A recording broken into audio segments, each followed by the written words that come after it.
I guess one thing I've always felt about conferences,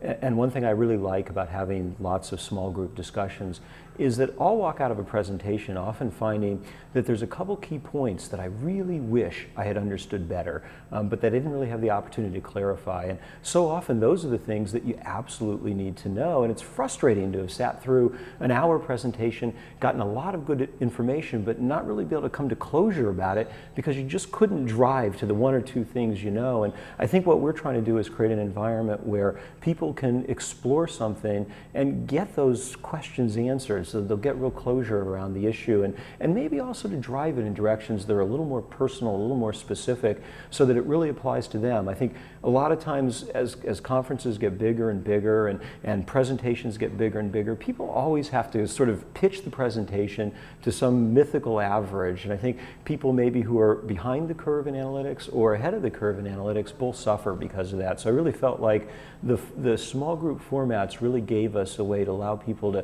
to meet their needs and to really take full advantage of the experts in ways that I think a lot of times you don't necessarily get from a large presentation.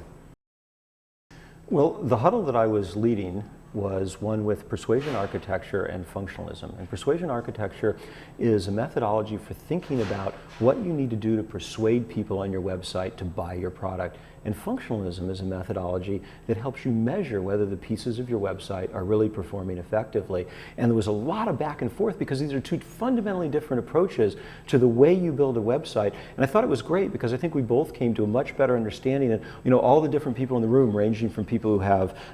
very large sort of publishing sites to people who have e-commerce sites. I think we all got a sense that maybe we need to think a little more about what the consumer cares about and how we can appeal to the consumer. But I think we also got a sense that once we've done that, there are some techniques we can use that really will allow us to see if we've done the job right. So I really felt like it was fruitful in a way of taking these two very powerful approaches and blending them together in ways that really made sense for people.